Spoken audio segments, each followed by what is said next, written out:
Well, and you just have to take each thing and research it and study it out and see how best we can deal with that problem. You know, I'm not here to say that we would benefit by cutting anything. I don't know every area, and I don't think anybody does at this point in running for this office. But we're just going to have to study the issue and see which ones we can, at least for in the short run. Right.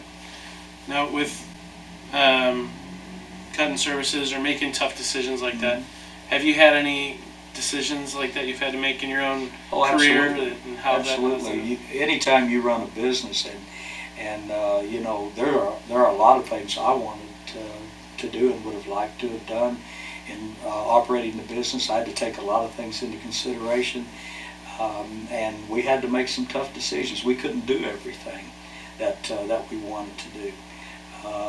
I didn't want to over borrow. Just to, I did a more of a pay-as-you-go and tried to build it solid, and I'm glad I did in my personal business. And we've been very fortunate that when the economy's gotten tough, we've been able to ride it through. And that would be my approach. We can't do everything for everybody all the time. I mean, you just can't. If you're the federal government and you can print the money, then perhaps you can. And I think therein lies the problem. So many times federal government will push programs on the state that the state can't continue to fund, and the federal government won't. And I think there should be greater accountability amongst federal government, and I believe certainly a balanced budget would be in order. Mm-hmm. Now in Missouri, I think it's important that we balance the Missouri state budget, mm-hmm. And not raise taxes on Missourians. It's too bad at the federal level they don't try to even get close, it seems like. No, and whenever you can print money, but you understand it's hurting all of us. If you're retired on a fixed income, you're seeing your dollars shrink. And you know, we haven't even begun to deal with inflation that could occur in years to come. And we're going to be paying more interest on our debt than what we're going to be able to put into education or roads in the future. And that's something, you know, our federal government, the spending is out of control, totally out of control. And Missourians are wiser than that. And we as state reps need to be wiser than that, and we need to be accountable to the people of Missouri. Mm-hmm. And I really feel like that less government is government closest to the people. And I think government serves the people best when it's closest to the people. Mm-hmm. And that's why I think state government is so very important. Well, that's why they used to have the state elected officials were the ones that elected the senators and sent them to Washington. Yes. I think it's the 17th Amendment. Or I think it is. I was thinking it's right in there somewhere. Yeah. 17th. I think 16th Amendment set up the IRS. Oh, that's another good one. And then, but you know, the 10th Amendment deals with states' rights. I'm not familiar with the 10th Amendment. And that, of course, that's the Commerce Clauses in that, and that's what the federal government has used, interstate commerce. Right. But, you know, states' rights is very important. The states created the federal government to do the things that the states individually could not do, you know, like fight a war and things like that. And I think it's gotten out of balance. Today you see the federal government, in some cases, if states are not well managed, California, New York, for example, I think the federal government could come in and take them over. Mm-hmm.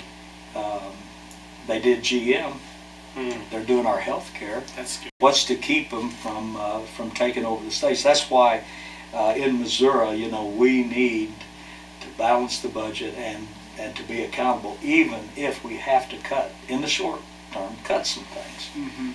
And I think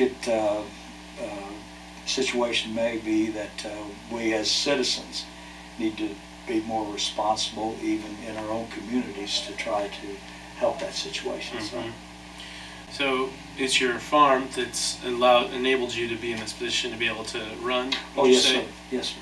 Because it's not a full-time job, even though it is kind of like a full-time job. Running for the state rep. As I mentioned, we're incorporated, and we're in the process of moving on to a different generation.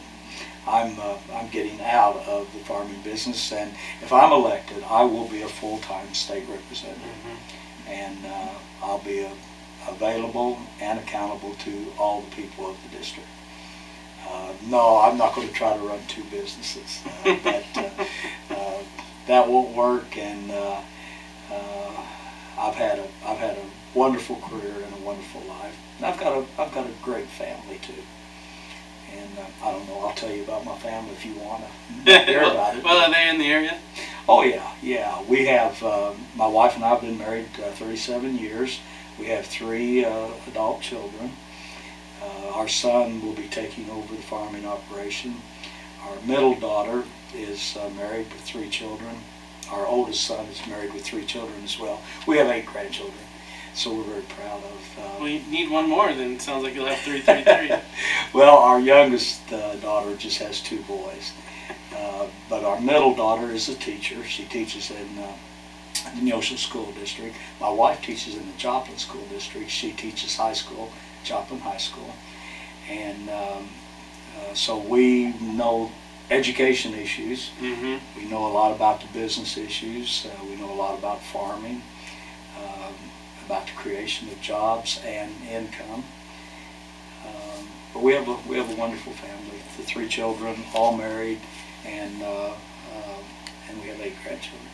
So very proud of. With your wife is a teacher, and you having the farm, it sounds like you've been a business owner and have the experience in dealing with the, I don't want to say bureaucracy, but you know, the big entity, and you know, I've been running for this office for 2 years. August 1st will be 2 years since I began to make plans to seek this position, and in that time I've had the opportunity to meet, talk with a lot of people, and listen to their concerns. And I think being a good listener and being helpful is very important for a state rep. You know, the representative really represents the people of the district, and we are probably the closest to the people of the district, or we should be. Yeah.